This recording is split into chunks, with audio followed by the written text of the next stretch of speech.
Comic Schtick Podcast, the podcast where comics are my shtick. My name is Blake T. Wild. You may also know me as Smokey's Videos, and on this week's episode, we catch up on a lot because I've been out of commission and unable to record the podcast. I actually tried to record it like last week, I think, and I just wasn't feeling it, and also about 20-30 minutes into the recording, my computer just sort of froze, or the program Audacity froze and crashed, and I did not feel like doing it again. So I waited and I combined everything that I've been seeing and watching, all these news-related items, into one giant file on my phone, and now we are discussing it. We're going to be talking about Bad Batch, The Last of Us, they both ended, The Mandalorian, there's only 3 more episodes at the time of recording, and a bunch of other stuff. Jonathan Majors! Let's talk about that, because I know everybody wants to. But before we get started, of course, check out Destructo Boy. This is what this episode is brought to you by. It really helps me out, supports the channel. Destructo Boy, it's about 25 pages or so of comic book sci-fi goodness. It's fun for the whole family, suitable for all ages. It's been described as Jack Kirby meets Frank Quietly, which was a very kind review I got. Highly regarded in terms of reviews from people who have checked it out. You can see for yourself on Etsy. BlakeTWild.etsy.com, I believe, is what the new URL should be. I'll have it on the video. It'll be in my link tree in the description. Check it out. Each purchase of these books comes with a free sketch of any character of your choosing. So if you want me to draw Superman, I'll draw him. If you want me to draw Wonder Woman, I'll draw her. Power Girl, I'll draw her with giant boobs. Whatever you want, I will include. I will ship it out. And these things, they don't just get shipped like this. I don't just toss them in a bag. I bag and board these in very specifically sized bags and boards, because this is not the normal size of a comic book, if you can't tell right now. It's more square. So these things are getting shipped to you safely. And they include free sketch, free little buttons if you want, the Destructo Boy themed buttons, and my signature, of course, and just a really fun comic. So check it out, etsy.com/shop/BlakeTWild, or the one that's on the video right now. Either work. And let's get right into things. So, starting today's episode off, Comic Schtick number 28 with some comic book related news. Let me put my phone right here. This might be better, so I'm not always looking down. What If Dark has been announced, which makes it sound like they don't already realize that What If stories are already usually fairly dark, especially the ones in the 90s, like that Sabretooth episode I covered like a year or two ago where he just murders all the X-Men and hunts down Jubilee. But this one, it's seemingly unimportant. I don't understand why they're doing this or how it's going to work, but it is What If Dark. I assume it's the beginning of the first, like this is the first issue in this new series. I don't really know. I can't remember, but it is what if Spider-Man died and Gwen Stacy didn't. So, hey, remember that seminal story where Gwen Stacy fucking gets killed and Spider-Man accidentally snaps her neck? Something's different's gonna happen where Spider-Man snaps his own neck, I guess. It's by Jerry Conway and Jody Houser. I think they are co-writing it. I can't remember if Jody Houser is the artist or a co-writer. But Jerry Conway, he's a longtime Marvel author. I'm pretty sure he wrote the original Death of Gwen Stacy, if I remember correctly. I cannot. It's been a while since I've read that story at all. But yeah, I guess that's interesting to see if they do continue this, what other stories they're gonna do. Like, what if Dark? What if Tony Stark is still an alcoholic? What if he never got over that?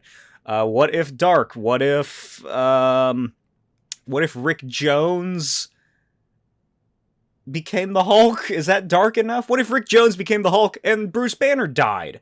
Like, he pushes him into that pit, and then the radiation just kills Bruce Banner, and Rick Jones becomes the Hulk. What if Dark Captain America? What can you really do that hasn't been done already? with like a what if Captain America. Like, what if Captain America, what if he died and didn't become the super soldier? Like, what if the super soldier experiment didn't work, I guess? They've already done what if he never got found. What if Namor's Captain America now? That's pretty dark, I guess. But yeah, this is interesting, to say the least, I guess. It's definitely not a cash grab in attempts to hype up people in terms of the What If TV series Season 2, which probably will be coming out later this year, maybe? I don't know. They haven't said a lot about that, What If Season 2, or the Marvel Zombies, which is spinning off from What If. But I don't think I'm going to check it out, because what are they going to do? They already got Spider-Gwen, so they're not going to do that unless they do. But how would that work? Because Spider-Gwen is Gwen Stacy who got bit by the spider, and then Peter became the lizard, and fucking he died. This has already happened in Spider-Gwen. Except it's going to be way more interesting. I guarantee it.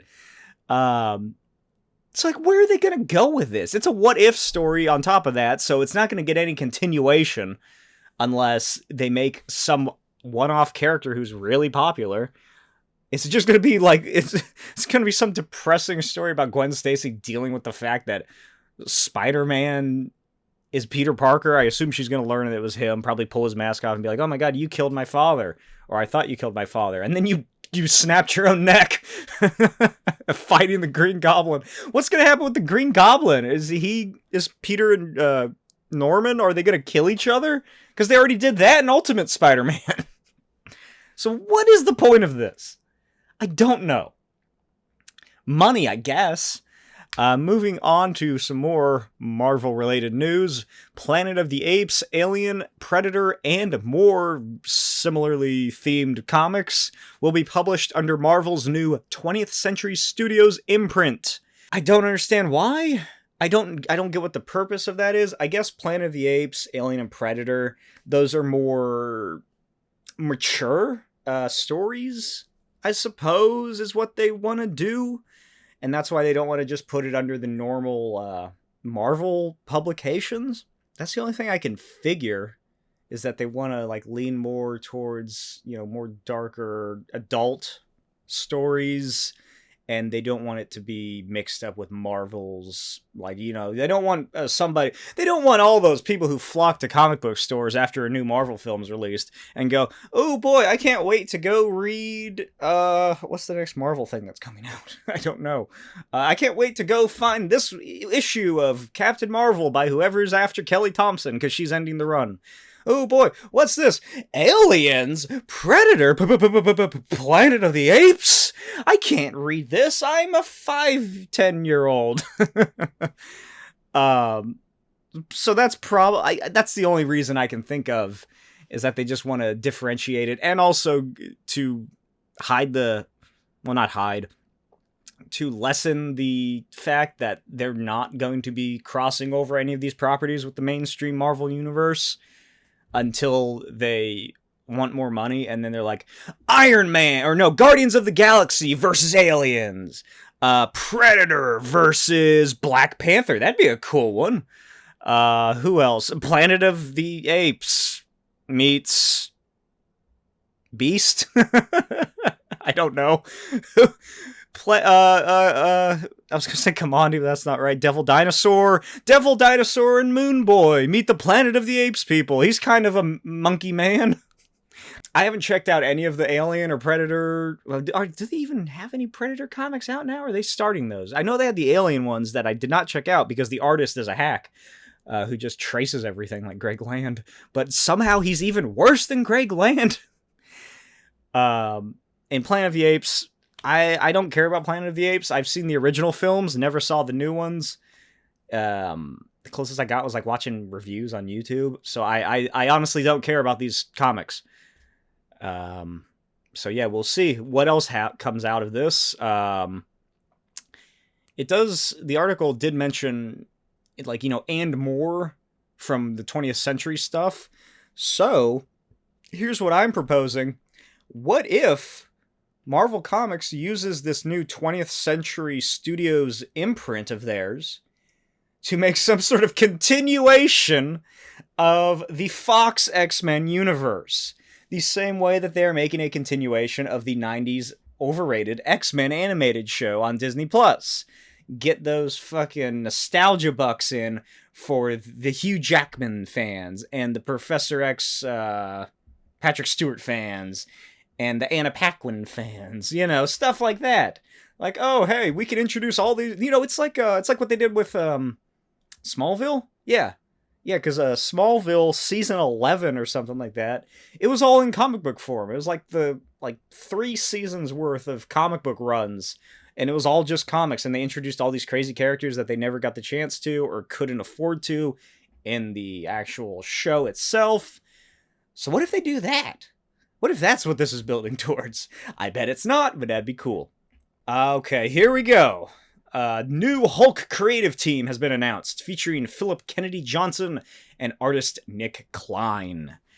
I'm vaguely familiar with Philip Kennedy Johnson's name. I'm not sure what he has done. I don't think I've read anything from him. Don't know Nick Klein, but this new Hulk run is definitely horror-focused, as the article mentioned multiple times. So this is Marvel course-correcting after Donny Cates' run that everybody kind of hated. I know I didn't like it. I thought it was very dumb. Smashtronaut? What the fuck is that? Bruce is piloting the Hulk around like a fucking... like a spaceship who fights people, and like the engine is his anger or something. I love Silver Age comics. It seems like a Silver Age idea from but like not the Marvel kind of Silver Age, like the DC, like anything can happen. But it just didn't work for me in the same way.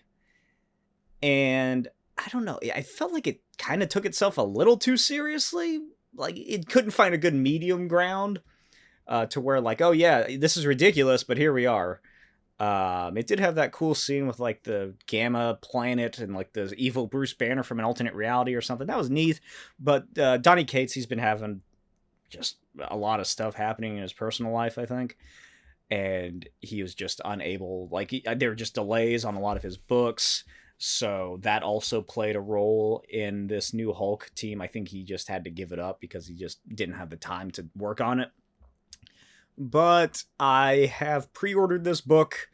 From the cover, it looks really very good. It's ripping off the classic lone man walking down the streets, hitchhiking like in the old classic Hulk show.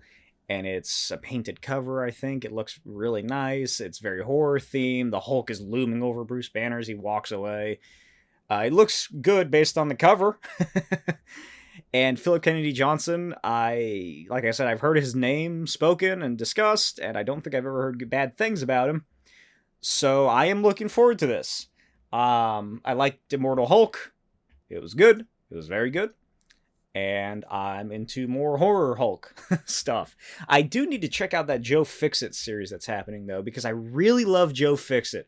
Just something about the Hulk being a giant gray Las Vegas mob boss just really speaks to me. I just love that idea. But that's not what I'm talking about. I'm talking about Hulk being a horror show again. But now I'm talking about Jonathan Majors. And I imagine we're about to see a whole lot of Kang variants starting to show up. Because Jonathan Majors was arrested a couple weekends ago in New York on charges of strangulation, assault, and harassment after allegedly assaulting a woman who turned out to be his girlfriend. A lot more news has come out about this recently. Well, not that much, but he denies the allegations. The lawyers say that they can prove he's innocent. For some reason, he decided to post screenshots of their text conversations, which, if you read them, it's like, oh my god. Like, she's writing, like, paragraphs and paragraphs, like, oh my god, I'm so sorry, I didn't mean for this to happen, I shouldn't have touched your phone, I didn't, I shouldn't have done this, I shouldn't have done that. It sort of comes off a bit like an abusive relationship, where the woman takes all the fault here for her being beaten for grabbing his phone or something, is allegedly what happened. So it still doesn't look great for Jonathan Majors. I'll say that. Still not looking too good for him. And Marvel has, made an announcement that they're looking into possibilities regarding Kang and whatever, his actor, with Jonathan Majors' agents. I think the guy from Bridgerton, and he's in the new, what's it called? The new Dungeons and Dragons film. Rige Jean something. What is his name? I've never heard his name pronounced or spoken aloud. It's Rege with a little accent mark. Rige Jean Paul Page, that's what it is. Rige Jean Page. I don't know if that's how you say his name, but I think he'd be a pretty good Kang. He's a good actor from what I've seen in Bridgerton before I got incredibly turned on and had to turn it off for my own safety. And he's getting really good remarks and reviews from his role in Dungeons and Dragons. So I think he'd be a good fit. He has these square jawed. He looks like a villain he could play. You know, he looks like either James Bond or a James Bond villain, which I think is great. He has my vote for new Kang, assuming they get rid of Jonathan Majors after he is possibly found guilty, or just all of his time is taken up into court lawsuits. Moving on. Something I'm super excited for is the fact that the Fallout TV series from Amazon has officially wrapped up and is set to release sometime next year in 2024. I love Fallout. I haven't played the first two games, so that's not true. I started the first one and then I just sort of stopped playing after a little while. But I'm very familiar with all the history and the lore. I've watched several playthroughs. I've fucking watched like video essays on Fallout. Especially recently, I started replaying Fallout New Vegas after I modded it to holy hell. And goddamn, is that such a fun game. I love Fallout New Vegas. Fallout 3 is alright. I'm still debating on whether or not I want to play it again. Fallout 4, it is fun. I remember enjoying it, and then eventually my save corrupted, so I just stopped playing and never really got back into it. But watching all these videos about people talking about it and everything going on in it, it seems pretty good. The modding scene has grown substantially than what it was when I first played it, so that's good. They're using the AI voices to recreate the protagonist, the main character's voice, for modded gameplay. So if you're unfamiliar with how Fallout games work, typically in the other games such as 3 and New Vegas, you were just silent and you have a dialogue tree and you can pick what you want to say. That works great in mods because then you only need a voice actor for the new characters that the modder is adding in for their storylines. In Fallout 4, the main character is voiced, both male and female. So people were sort of shit out of luck. They either made him silent, they tried to use existing lines in the game itself, which is just, it creates a hindrance because then you have to write your own characters, the ones that they're adding into the game. They have to write their dialogue around the existing lines. But holy shit, this new stuff with the AI voices, they're fucking having them say whatever they want. It's really cool. But anyway, Fallout TV series, I know next to nothing about what I've seen vaguely online.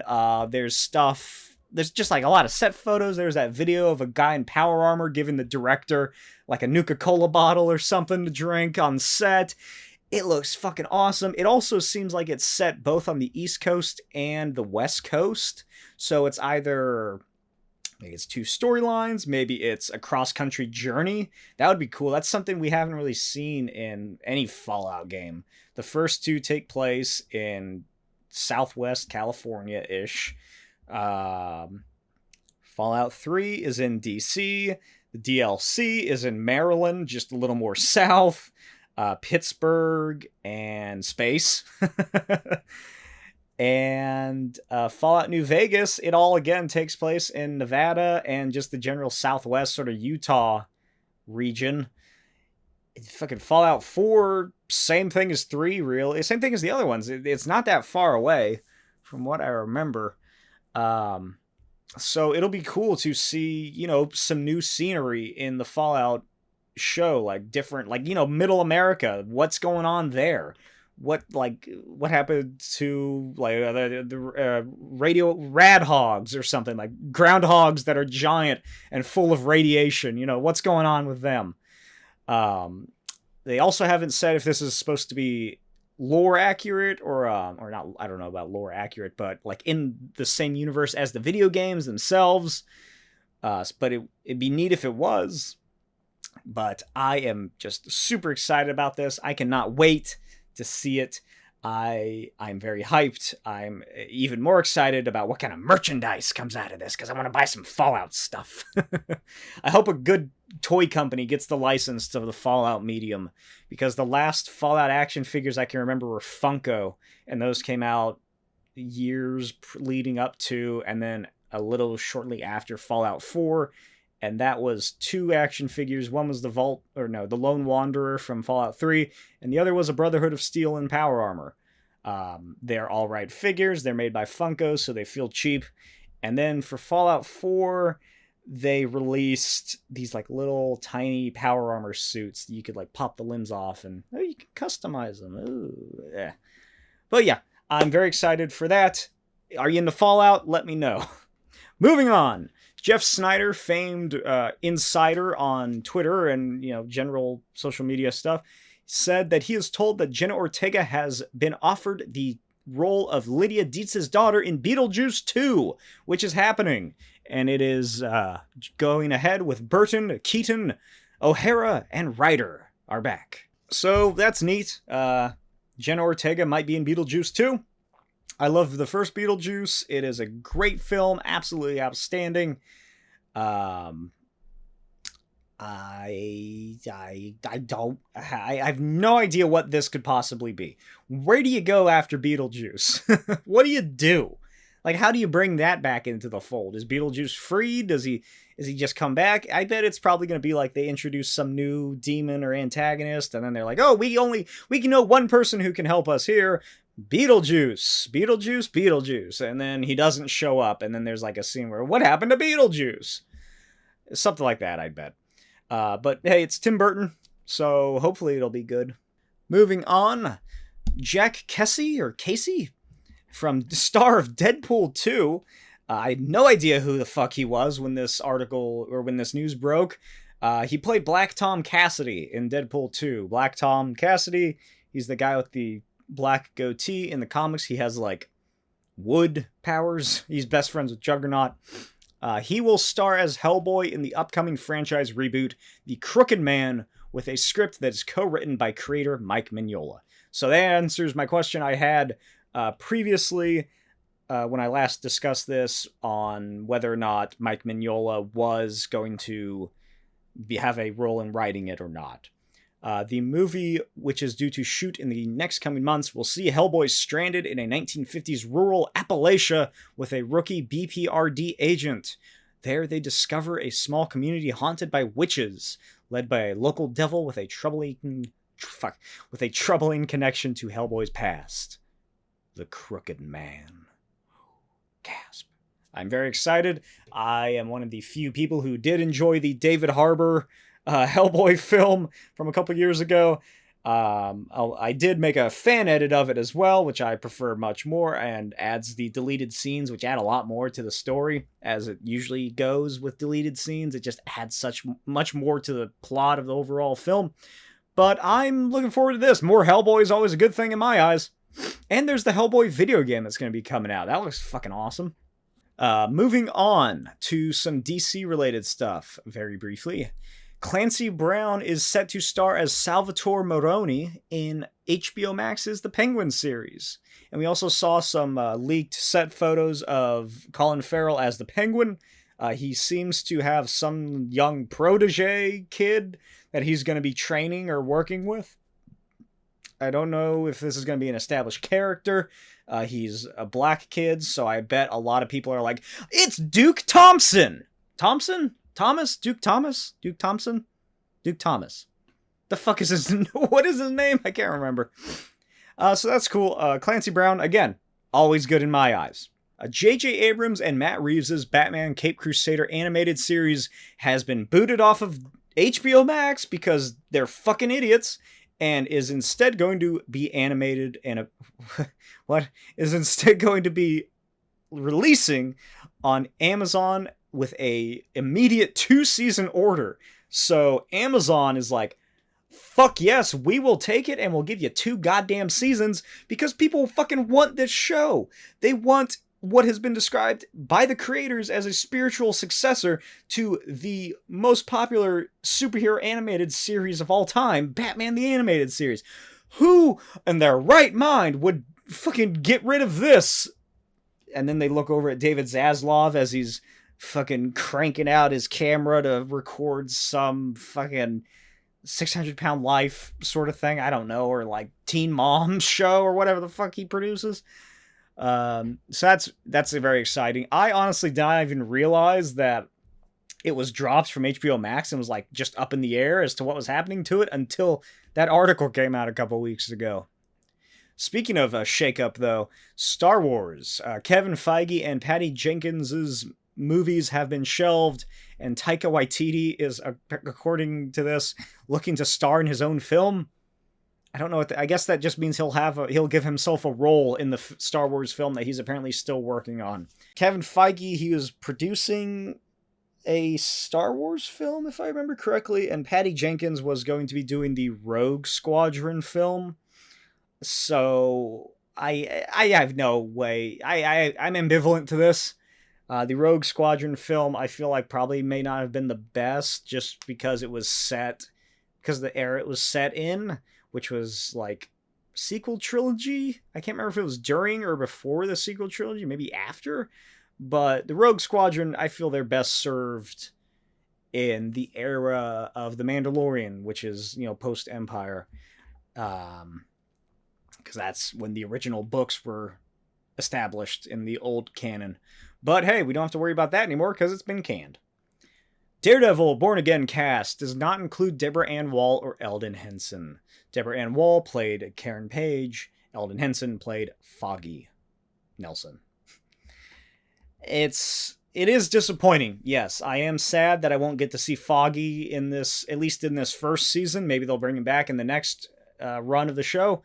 But at the same time, if you read Daredevil comics, Karen Page has been dead for nearly, almost 30 years at this point? Maybe closer to 25-ish? I can't remember when she died. I feel like it was late 90s. I want to say early 2000s. I think it was the Kevin Smith run. Is that when it was? I don't remember. But she's been dead for a long-ass time. So she's not been in the Daredevil books that much. Foggy Nelson, he has. But even then, there's still runs of the series where Foggy rarely, if ever, shows up. The series that I started this podcast discussing, the Ann Nocenti run, Foggy is barely in that because something, what happened, like he and Matt got into an argument, blah, blah, blah, they split apart.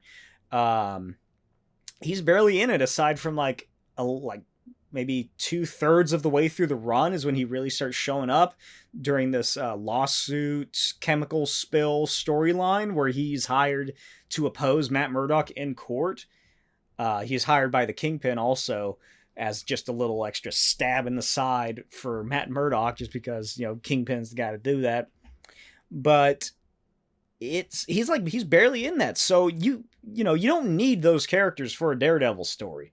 The Brian Michael Bendis run, there's a long period of time where Foggy is out of the picture in that as well, if I remember correctly, which I might not. But as disappointing as it is, they're not as integral to the Daredevil story, I feel, as people have been making them out to be. The Netflix show did a lot more for, especially Karen Page. That show did way more for that character than anything in the comics, let's be honest. So, again, it is disappointing, but understandable, and I am not that upset about it.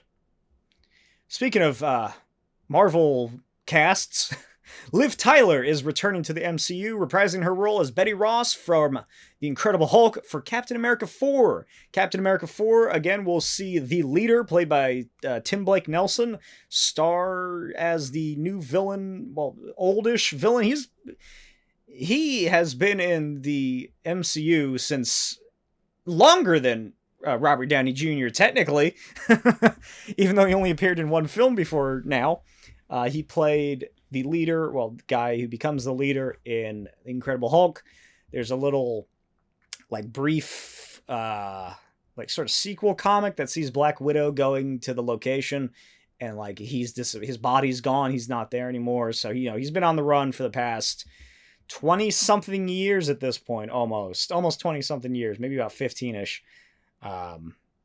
So there we go. He is back, baby. He's back. Betty Ross is back. Thunderbolt Ross is back, played by Harrison Ford. He's also probably the president now, maybe. There have been some set photos of Tim Blake Nelson walking around with green hands painted on him. No head makeup or anything like that. So I'm really looking forward to see what kind of leader they go with. Is he going to be the long, tall-headed leader? Is he going to be the bulbous testicle brain leader? He's going to have a slightly larger than average head. What if his head goes back? Oh, that would be so gross. That's what the Maker looks like, isn't it? I can't remember what the Maker... I think that's what he looks like. But I am looking forward to this. I'm looking forward to hearing Liv Tyler's beautiful voice tell me about gamma radiation and other science stuff and lull me to sleep, because she has such a soft and relaxing voice. What are we talking about now?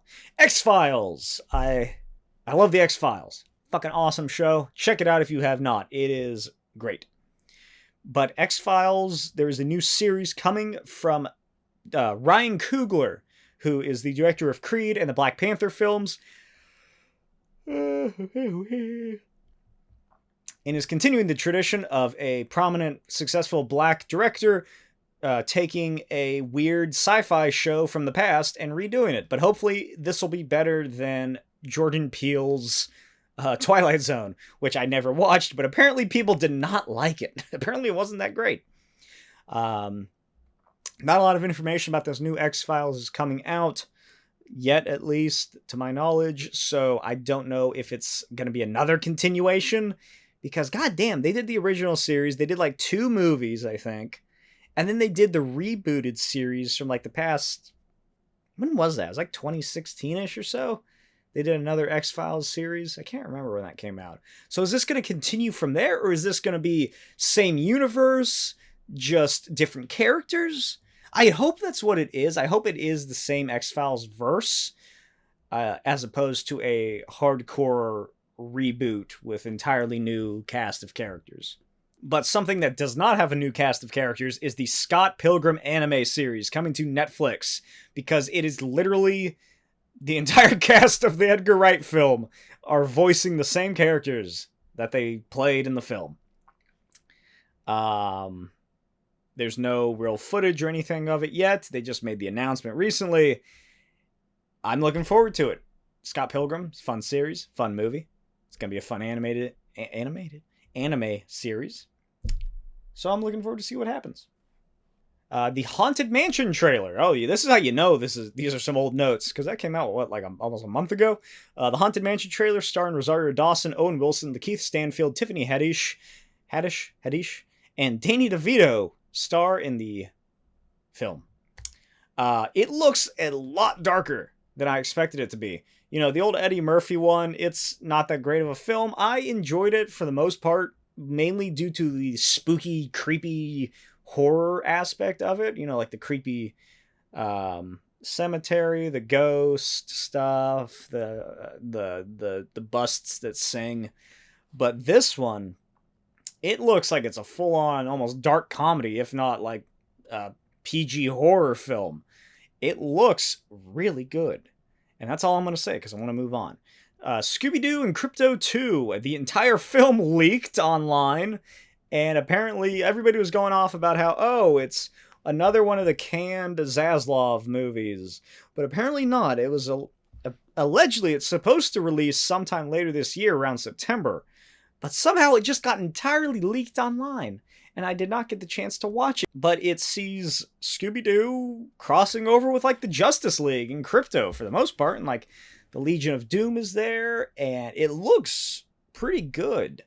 I don't know really what all's happening in it, but just skimming through the movie, it seems fun. It seems like it has a lot of, references for DC Comics character, or DC Comics fans and everything to chuckle at. It sort of seems like it's pretty on base for a Scooby Doo crossover movie. But the film that I am very excited for that had a trailer released recently is Teenage Mutant Ninja Turtles Mutant Mayhem. Holy shit, is that a beautiful looking film. I am so glad Spider-Verse showed people what you can do with animated films, because this is clearly heavily taken and inspired by Spider-Verse. I wouldn't be surprised to learn that the production of this film changed art direction or something with the release of Spider-Verse, because, oh my god, it looks fucking fantastic. It looks like a comic book. It's so artistic and stylized. It's like Moon Girl and Devil Dinosaur. It's the same sort of, well, in terms of stylization and creativity. It looks awesome. It's about TMNT. They're actual teenagers in this. That's really cool. We haven't seen that before. April O'Neil is in it, and I'm surprised I have not seen that many complaints about her being a black girl. Bebop and Rocksteady are in it, I think. Yeah. And one of them is played by Seth Rogen. There's a weirdly, there's a large amount of big name actors in this film. I think Jackie Chan plays Splinter, if I remember correctly. So that's really cool. I wish I could remember more about it, but it's been so long since I watched the trailer, I can't. But needless to say, I'm very excited for this film. I don't remember when it comes out. I don't know if an actual trailer has been released yet, because that was just a teaser, apparently. I hate teaser trailers. Just release a fucking trailer. But more TMNT news came out since then, and that is that the beloved TMNT graphic novel, The Last Ronin, well, graphic novel, it wasn't a graphic novel, it was a comic book. It was released in issues and then collected. Last Ronin, the story about a dystopian last Ninja Turtle who's left alive, is being adapted into a video game inspired by the sort of God of War. I guess I don't know if that means the new God of Wars or the old ones. I'm gonna bank on saying the new version, which is like more story focused and less like grindy sort of boss battles. I'd imagine. I'd hope. But that is very cool. We're getting a Last Ronin and Hellboy video game releasing probably within a year of each other. If not a little more or a little less, who's to say? So that's really cool. I don't know if I'm going to play it. It depends on what it's released on, how it's released, when it's released. But that is pretty dope. Onward we go to Joker 2, Foule Deux.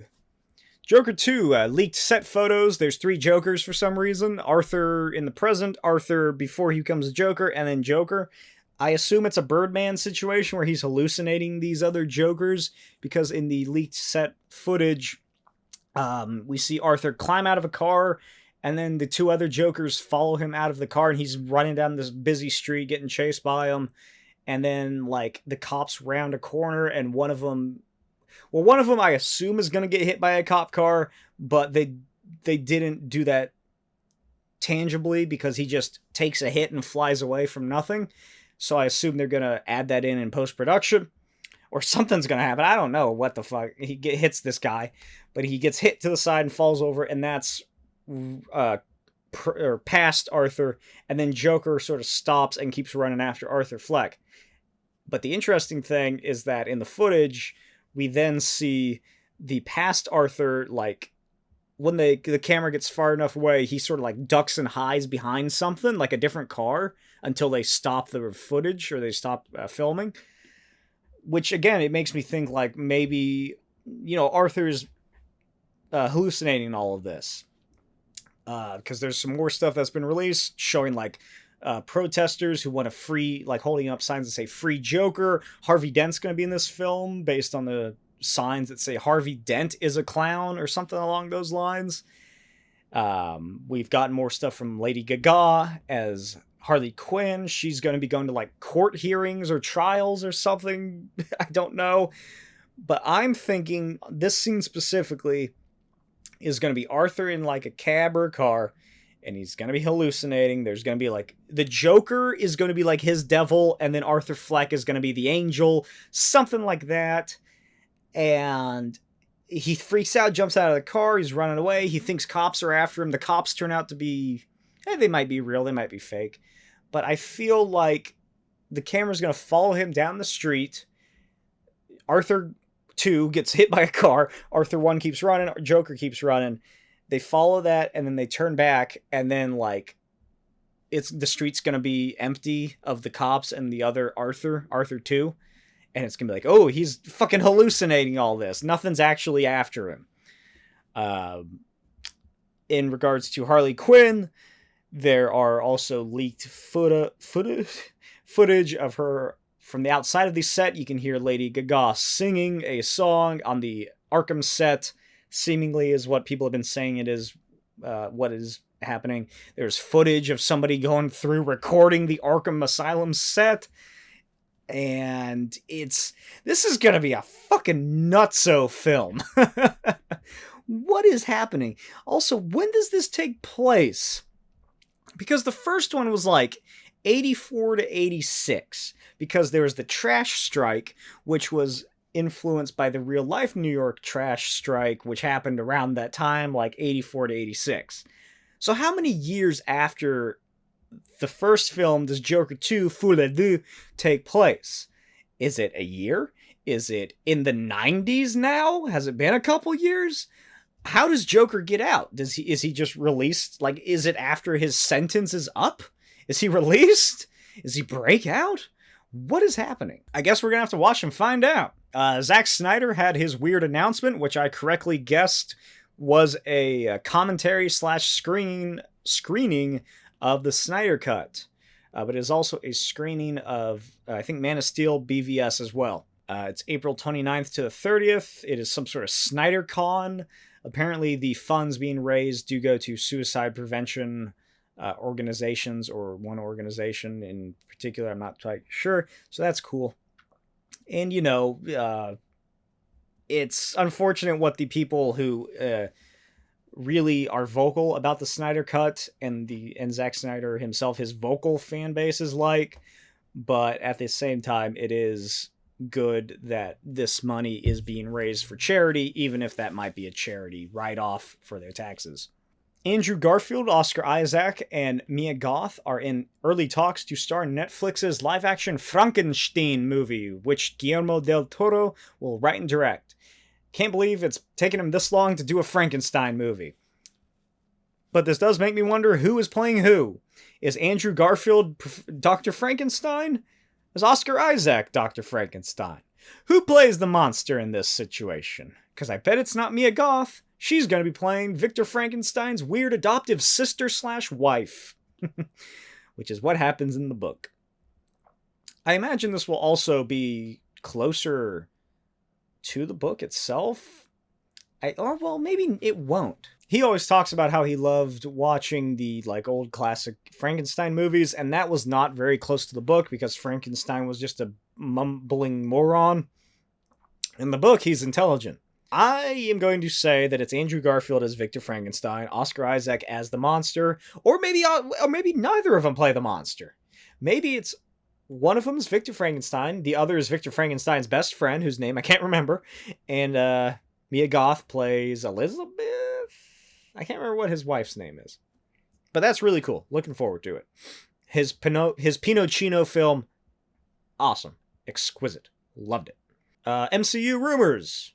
Or rumor. A Mephisto Disney special starring Sacha Baron Cohen is rumored to be in the works at Marvel. Yay. Mephisto. Woohoo. Tarantino's new and possibly last film is going to be a period piece called The Movie Critic, which is possibly what it's going to be. It's projected to hit studios soon and is eyeing to shoot this fall, according to this article. The logline details are being kept in a suitcase. Ooh, do you get it? Just like Pulp Fiction. Ooh, isn't this writer clever? But sources describe the story as being set in the late 70s Los Angeles with a female lead at its center. The article goes on to say it is possible that the story focuses on Pauline Kael, one of the most influential movie critics of all time. Cale, who died in 2001, was not just a critic, but also an essayist and novelist. She was known for her pugnacious fights with editors, as well as filmmakers. In the late 70s, Cale had a very brief tenure working as a consultant for Paramount, a position she accepted on behalf of actor Warren Beatty. The timing of the Paramount job seems to coincide with the setting of the script, and the filmmaker is known for having a deep respect for Cale, making the odds of her being the subject of his film more likely. That would be very cool if Tarantino's last film he does is this passion project love letter to, a big inspiration for him, somebody he greatly respects, Pauline Kael. And it's like, it's probably, I doubt it's going to be very over the top, and, as much as it can be. I imagine it's going to be more subdued than Once Upon a Time in Hollywood. But that's pretty cool. I'm looking forward to it. I really like Once Upon a Time in Hollywood, so I'm looking forward to see what happens here. All right, and we finally get to the PEDRO PASCAL sandwich. That is the final 3 topics of this episode. The Last of Us, The Bad Batch, and The Mandalorian. Finally did it! After about 50 minutes of the episode, we are here. Last of Us. I'm very behind, obviously, so I'll just go down my bullet points. Last of Us Episode 8. David and James. Did not see that coming. I completely forgot what he was like in the game. I did not see him being a pedophile at all. He is the scariest villain of this whole show. The comically loud plates and cutlery in the eating scene was ridiculous. It's absurd how loud those sound effects were. And Joel calling Ellie his baby girl, it's really just goes at it with how much their characters have grown over the course of this season. Episode 9, the final episode. Ashley Johnson literally passing on Ellie. Ashley Johnson, if you're unaware, she played Ellie in the video games. She plays Ellie's mother in the show. Joel and the Boggle / Chef Boy RD thing, where he, it's kind of sad just how much he's like really going in on this sort of fatherly role again. He's like, hey, you want to play Boggle? Hey, look, Chef Boy RD. I bet this is still fresh. The drafts make their appearance, which were actually real drafts. I think it's just that the lighting didn't match because they filmed them in 2 separate locations, which is why it looks so odd. The hospital finale happened. I honestly wasn't expecting it to. I thought they were going to pad it out more and have that happen in the second season, but I was very wrong. Okay, here's something I had a thought of. So the reason that they think Ellie is immune is because she has the scratch and she didn't get infected, so clearly she is immune of some kind. But, the leader knows how Ellie was born. So why not just get a bunch of pregnant women, infect them near the moment of birth, and then you're probably going to have more test subjects who are probably going to be, have the, cure for the experiment. They're going to be uninfected. Why not just do that? You're already fucking killing a kid. You're already weirdos who are, abducting people or whatever the fuck the Fireflies do. So why not just get a bunch of pregnant women, infect them right before they're about to give birth, an hour or so maybe beforehand, and just see what happens with the baby. I love how just slow and methodical that the final shootout is. The muted sound. It's Joel he just goes into a fugue state. It's not like John Wick where it's like blah, blah, blah, blah, blah. It's just he's so methodical about what he's doing. He's so just tunnel vision focused on murdering everybody he comes across. And just goddamn what a finale that was. Fucking what an incredible show The Last of Us was, just as a whole. I absolutely loved it. I started rewatching it pretty shortly after it ended. Trying to get my wife into it. So we're still slowly working our way back through it, but goddamn, it's just such a good show. Marlene says that she thinks Ellie would have done the right thing, but if she believed that, Ellie would have agreed to doing the right thing in quotes, which is sacrifice herself for the cure, then why did she drug her? Why didn't she tell her what they were gonna do? Huh? Why are you doing here, Marlene? You're a terrible person, too. You're all bad people. Joel and Marlene are both scared because they're scared that Ellie won't side with them. Marlene is worried that Ellie won't side with her if she knows that they're gonna kill her. And Joel is worried that Ellie would want to sacrifice herself. So they're both at odds just completely. They're opposites. And of course, that doctor that Joel killed that I thought was like Neil Druckmann or someone. He's the father of the woman that kills Joel in the second season. Oops, spoiler alert. And that is the end of The Last of Us. For season 1 at least. The Bad Batch episode 12. It's like a fucking horror movie with the weird little Xylo Beast thing. We get to see that mountain base, which is entirely guarded by clone commandos, which is fucking insane. I had no idea that there were that many clone commandos to begin with. Dr. Pershing is like sort of... It's clear that he was working out of like the same sort of institute that this place is based off of. Or at least, the same organization, because he has the same patch as all the doctors here do, like Hemlock and the other one. Scorch appears, and he'll appear later in the series as well. Scorch is a clone commando from the old Clone Commando video game. And it's basically Alien. It's Alien, but on a Star Wars show. Bad Batch episode 13, which is fucking great. I love this episode. This is the Crosshair at the Outpost episode, working alongside the clone soldier Mayday. I like that his voice modulator is clearly just shitty and broken. Also, how long have the Empire been sitting on this TK gear? If you're unfamiliar, the TK soldiers, it's what the stormtroopers become. TK 421, what's your position? TK, come in, blah, blah, stuff like that. We hear it in the original trilogy a lot. But this base has been guarded by these soldiers for quite a while, which I want to know how long has Palpatine... Like, when did they commission all this TK armor? And when did they just store it at this fucking outpost in the middle of goddamn nowhere? And, of course, it ends with Crosshair murdering that lieutenant and being taken to the mountain base where they are experimenting on clones. For some reason, I don't know why they're doing clones specifically. Well, I know why. It's because it's leading up to Snoke and Palpatine. All of these shows are.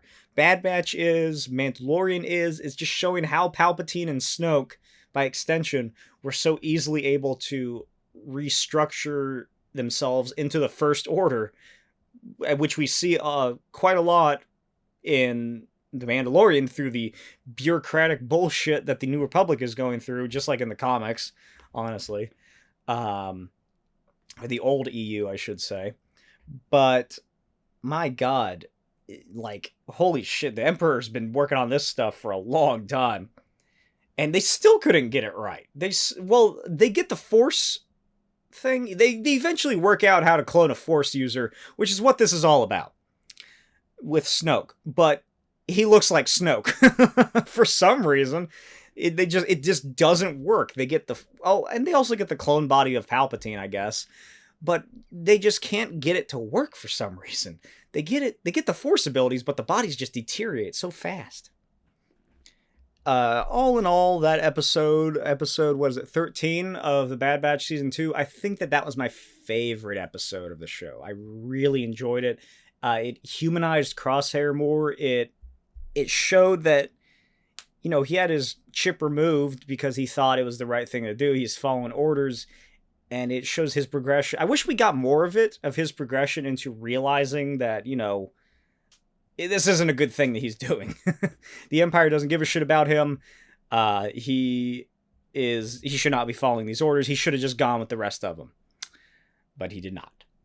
And he is paying the consequences of that, because now he is stuck at that fucking horrific goddamn Dr. Mengele in space mountain base.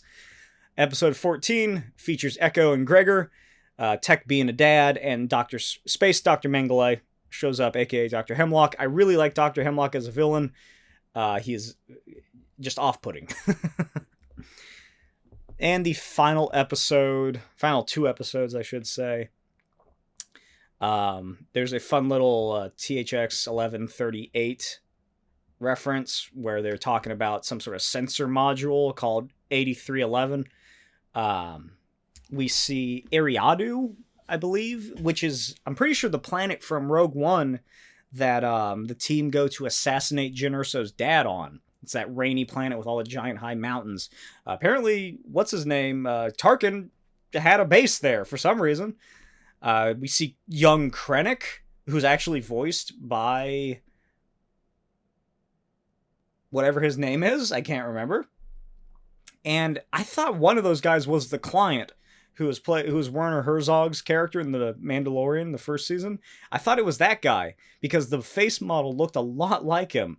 But I don't think it was. I'm pretty sure he spoke and he did not sound like Werner Herzog at all.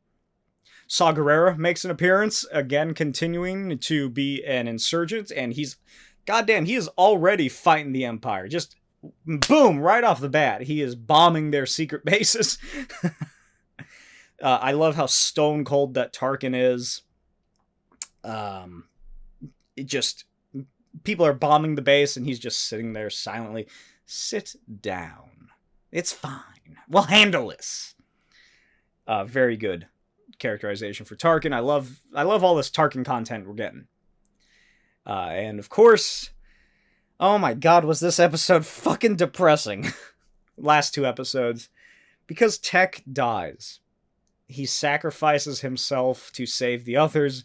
I started crying. I'm starting to tear up right now just talking about it. It was so sad. It reminded me of the scene in the first Avenger where Bucky sacrifices, or no, does he sacrifice himself? I can't remember what happens. He is shot off the train.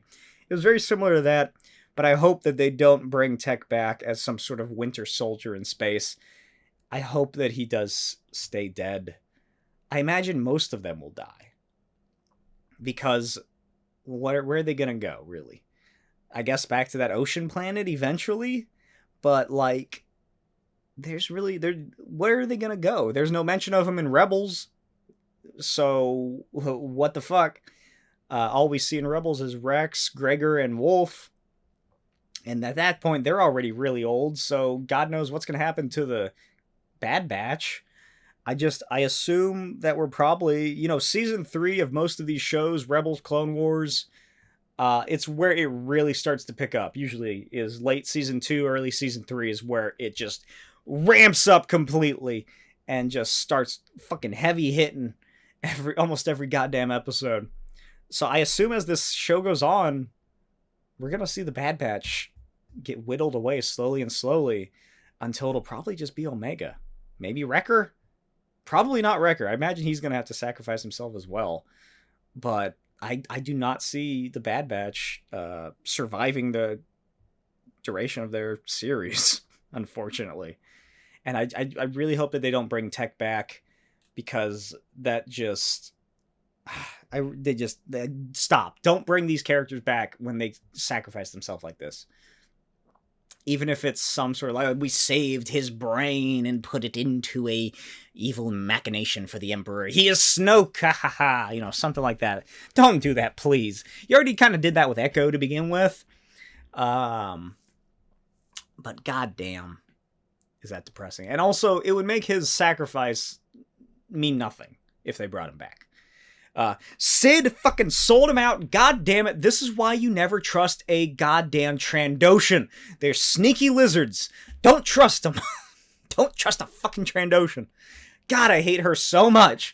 I was hoping that somebody was going to shoot her in that firefight, or just somebody was going to shoot her in her bar. Like, Hemlock was going to give her the fucking money and then just blast her in the goddamn lizard brain. Ah, I hate her so much. She's such a bitch. And seeing Scorch just be a fucking lackey of the Empire is so depressing, especially based on what he was like in the Commando game. Oh man, that was pitiful. And also there's another female clone. How did I not see that? How did anybody not see that coming? She has the accent and everything. That accent immediately means there's only one person in the whole universe that ever had that accent, and it was Jango Fett. And then after the clones came around, there were billions of people who had that accent, and they're all that guy. So, oh my god, is she Alpha and Omega's, Alpha and Omega? Is that what's going on here? Is that what they're getting at? Like, is her name Alpha, and then she changed it to whatever it is now? It's like Emery or something like that, I want to say. But holy shit, oh my god, that was such a fucking insane ending. Omega gets goddamn kidnapped by the Empire. Hunter and Echo and Wrecker, and I think AC, the little droid from Camino, they're just fucking out there. They don't know where to go. They don't know how to find her. They never got a tracker on Hemlock's ship, so they don't know where she went. Crosshair is being experimented on alongside hundreds of other clones at the Emperor's secret clone mountain base. God damn, is this just depressing. I want another season already, goddammit. Okay, but moving on to the final topic, which is Mandalorian Season 3, Episode 1 through 5. Those Mandalorians are fucking idiots when they're fighting that giant monster thing. If only they had jetpacks or something to maneuver away from the giant lizard monster, right? There's the Purgle, which are, if you're unfamiliar, or show up in Rebels, which you have not watched, I highly recommend it. I enjoy it more than the Clone Wars, just because I enjoy that post-Empire setting a lot more. The Purgle are creatures that live in the galaxy that have a natural ability to go into hyperspace. They glow and they look all cool. They're whales with tentacles. They're neat. In Rebels, the finale, Ezra, he has like this force ability where he just is naturally in tune with animals, which we see over the course of the show. He reaches out to some Purgle, and while Grand Admiral Thrawn is attacking Lothal, his home planet, Ezra's home planet, and the rebels are fighting back, he's just bombarding. He's about to glass the whole planet, but Ezra calls the Purgle. They come, wrap their tentacles around Thrawn's ships, and they fucking jump them into hyperspace, into the middle of goddamn nowhere of the unknown regions, which is where Ezra has been for the past... Well, how long would that be? Because that takes place maybe a year, if not the same year as Episode 4. And let's say... And fucking Mandalorian Season 3 is several years after the last season. Let's say about 10 years or so, maybe? That seems about right. I don't know. I feel like it's been about 5 to 10... No, probably about 5 to 10 years, yeah. I'm just trying to figure out how they built Navarro so quickly. I don't know how long it's been exactly. I don't think they've said. But let's just say 10 years at most since Episode 6. Which means... That seems about right. That seems like enough time for everything to get situated like it is now. So it's been about 10 years, maybe. So that's about 13, 15 years since Ezra has gone missing. So he's been gone for a while, which is what the Ahsoka show is going to lead into, which is what the giant crossover between the Mandalorian, Ahsoka, and whatever else lead into, and having Thrawn come back in person. I like Yobi spinning himself in his chair, in Grief Karga's office chair. That was very cute. The pirate that we see looks and acts almost exactly like Jack Sparrow, which is weird because in this new episode, the Ugnaught pirate looks like Mr. Smee from Peter Pan. Mando shot at IG-11 way too much. It was weird how many times he missed this fucking killer robot crawling after him. We see Babu Frick. Babu Frick and his buddies are living on Navarro at this point in time. And Carl Weathers shouting through a 2-foot-tall door with Mando sitting inside is comedy gold. It's fucking hilarious. And that Pirate King looks so fucking cool. The like Swamp Thing Pirate Man. I'm so glad they brought him back for this recent episode. It was just so cool to see him. I really hope Hasbro makes an action figure of him. I need it. I need it. Episode 2, they discuss, or they reference Boonta Eve, which is a holiday sort of event that occurs. There's the Boonta Eve Classic, which we see in Episode 1. It's the pod race that occurs in Mos Espa. R5, I'm so happy he did not die. I'm also very happy, but I completely forgot about that he was still hanging out with Mando. The cyborg creature is so fucking awesome. What the hell is that? What was that cyborg thing? It's living on Mandalore. It's working all these other machines. It's like it has a bunch of fucking bodies just chilling in there, and like helmets of Mandalorian helmets, I believe. So is this like, is it human? Is it a survivor of the purge of Mandalore is what my thought is like, oh yeah, this guy fucking survived and they put their brain and their one eyeball into this fucking robot, and this is the last survivor of Mandalore on the planet. Because how else do you explain it being there? Did it go to the, did it go to the planet afterward? Has it been on the planet since before then? What the fuck is that thing? Bo-Katan, I love that she clearly sleeps in her throne, because when we go back to her castle, we see a big blanket and a pillow on the side of it. So she sleeps on that thing. And I keep forgetting, well, until this episode, that the Siege of Mandalore happened after A New Hope. Like, relatively recently after A New Hope. I always, for some reason, think that it happens in that 20-year span between episode 3 and 4. But no, it happens like the same year as episode 4. The mythosaur in the water is very cool. And the cyborg, here's what it is. The cyborg concept art had skeletons with their heads left on it. So either, like I think I'm pretty sure it's Mandalorians. It's been a while since I've looked at the concept art. But the concept art had skeletons, just skeletal bodies with a helmet on still. With heads. Like how else do you explain it? What, did they take the helmet off and then put it back on this fucking skull? So it feels like they're just, like, where are they getting the fucking corpses from? What is going on with that goddamn cyborg thing? Episode 3. It's funny to learn that Din Djarin just fell in the water and sank. I thought he was grabbed by something. Like there's another creature living in there that grabbed him and pulled him down with like a tentacle. No. He just didn't realize that there was a drop-off and fell and sank and hit his head on the way down. How is this guy our protagonist? Oh, fuck. Episode 3 is my favorite episode of the season, tied up there with episode 5, because I really enjoy the world building. Everybody fucking was bitching about it. They're like, oh, this is just like Andor. This is so boring. Where's Mandalorian? Where's Bo-Katan? Why aren't they fighting? Why aren't they doing this?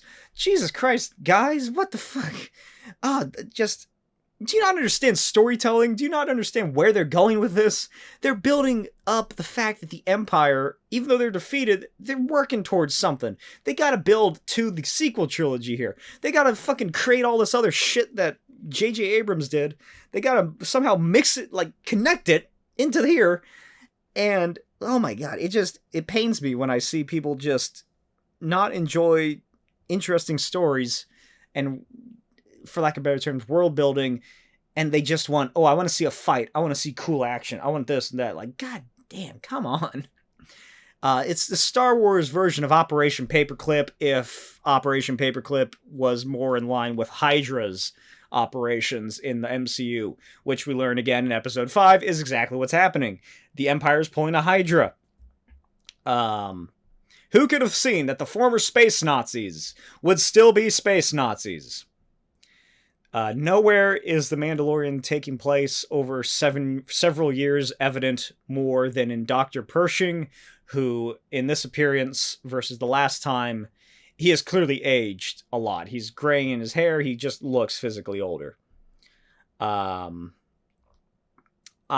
did not really understand Kane's motives, or what she was after, until after the episode. Although I do like the glowing popsicles and the Macquarie art, that town center that they sort of hang out in.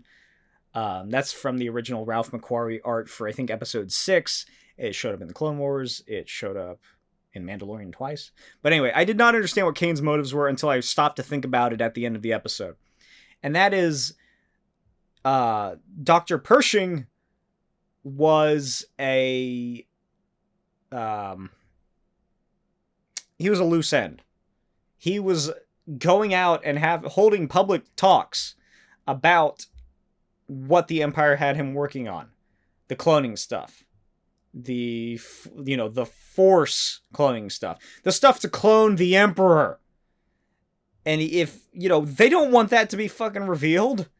So, obviously, you have to cut that loose goddamn end. Why did that fucking Twi'lek trust her to be in the same goddamn room? What did he think was going to happen? Why did he be like, I just want to sit here and watch him?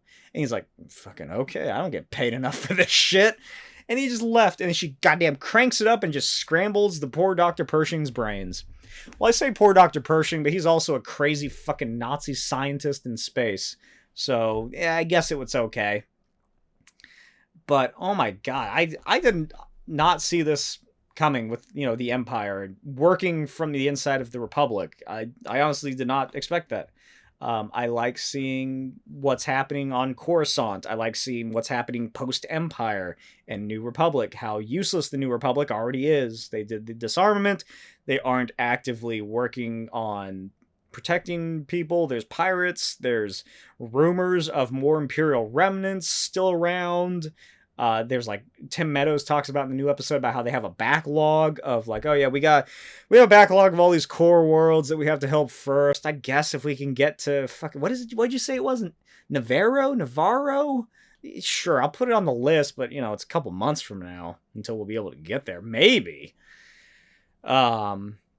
Just already they are returning to the Republic, which is, if you remember the prequels, they focused primarily on the core worlds.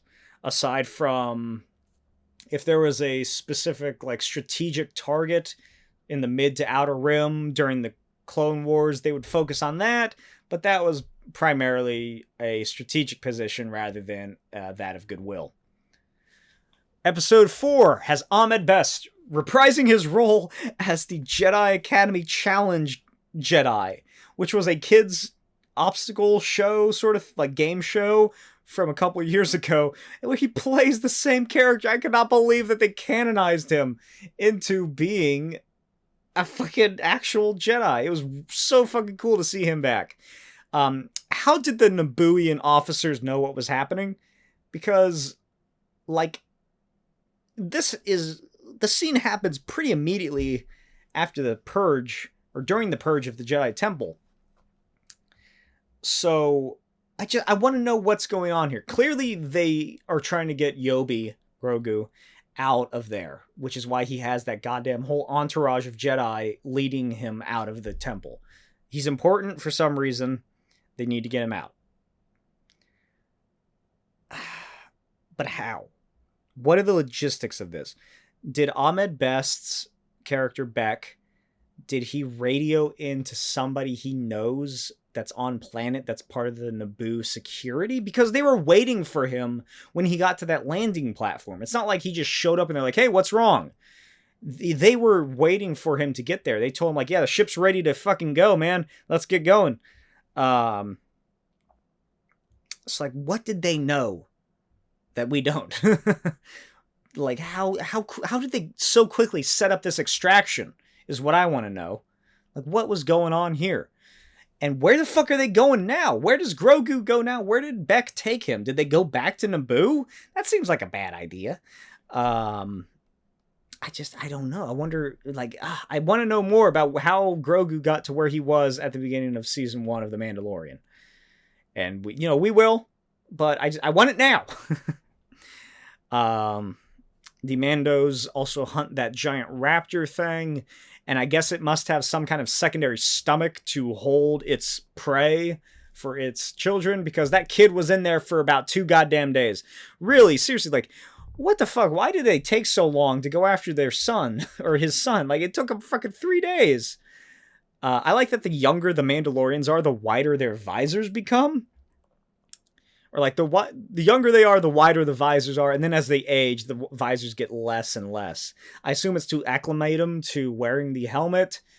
I don't know if this is still a case or not, but in the old canon, the visor, it really didn't mean anything. You don't see like this much. If you're looking through it, it has like photoreceptors or something that give you your full field of view. It's just sort of traditional sort of ceremonial look that it just progresses to have, I guess. I wonder if we're going to see those raptor babies again now that the Mandos settled on Navarro. And that episode was directed by Carl Weathers, which was really cool. And finally, episode 5 of The Mandalorian. Swamp Thing Pirate returns alongside Smee Ugnaught and Space Jack Sparrow. I love the music at the Republic base. It sounds like that Mongolian band whose name I cannot remember, who had a song in Jedi Fallen Order. And it also is reminiscent of the song that plays at Maz Kanata's castle in episode 7, which was written and created by Lin-Manuel Miranda, fun fact. Zeb Aurelius appears from Star Wars Rebels. I cannot believe they brought him in for such a short cameo. That is insane. It's ridiculous how good he looked in live action. Oh, it was great. Again, the bureaucracy of the New Republic. And I hate Kane so much. I love her. That actress, what is her name? I can't remember her name. She is doing such a great job at making me hate this fucking woman. She is such a piece of shit.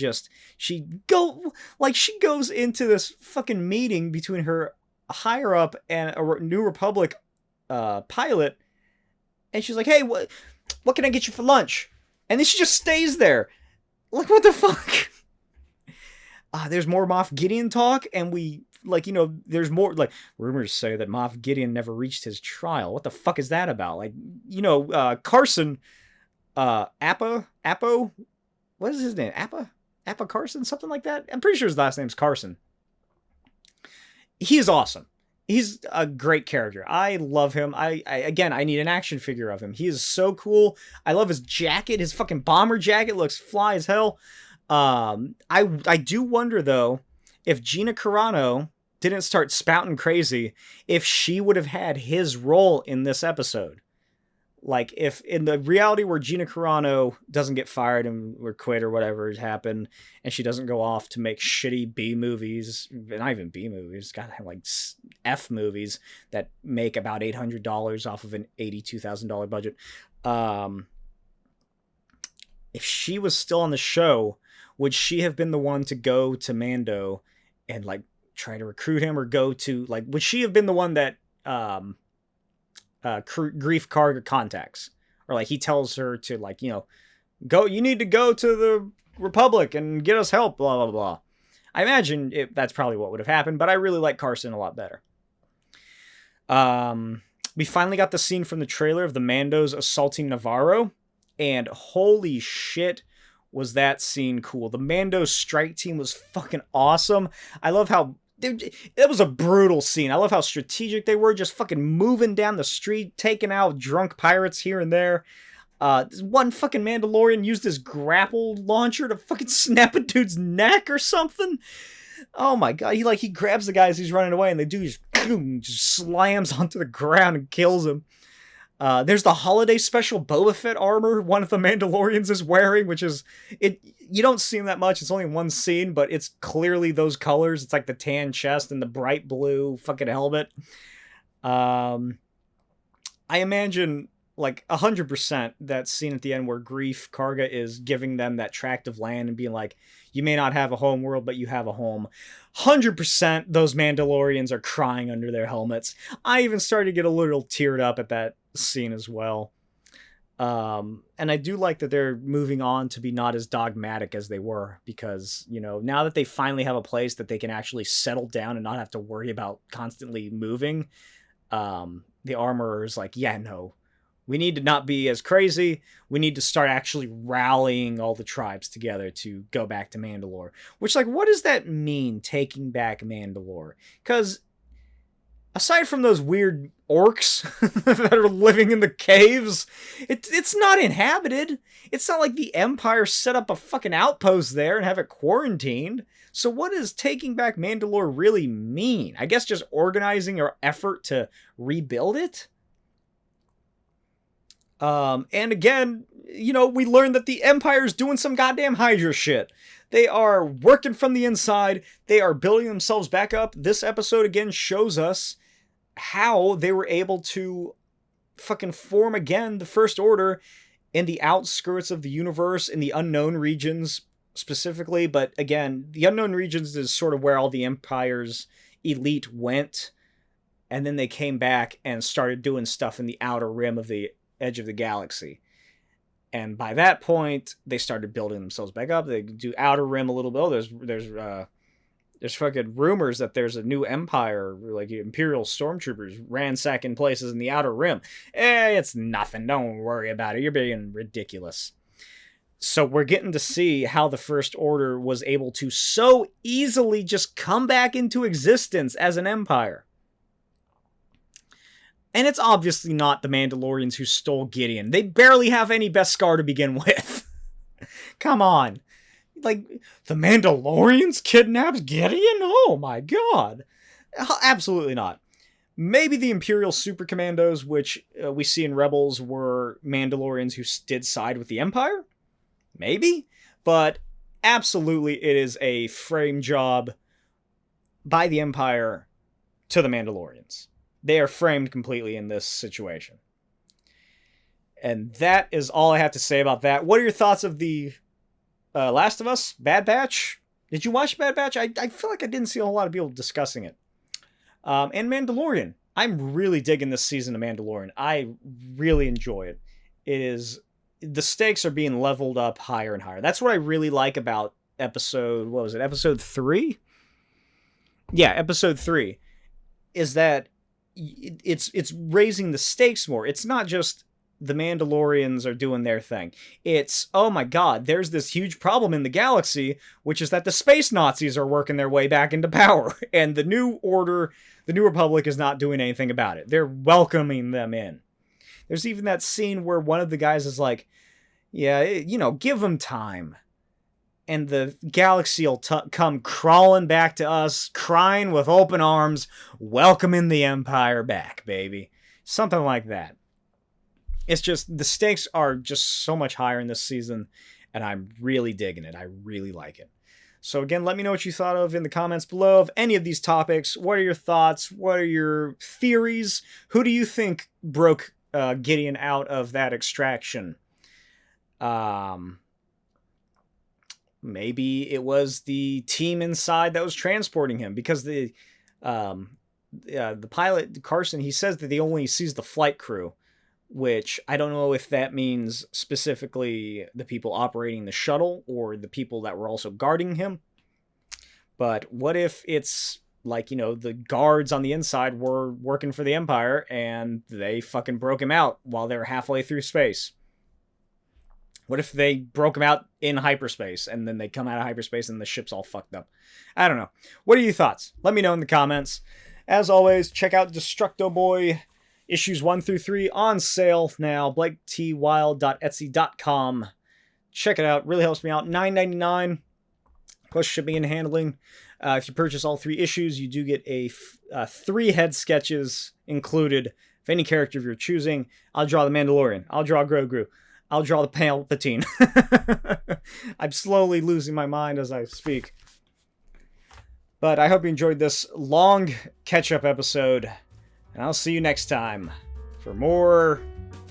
Oh shit, all we got is the Mandalorian, I guess. Bye.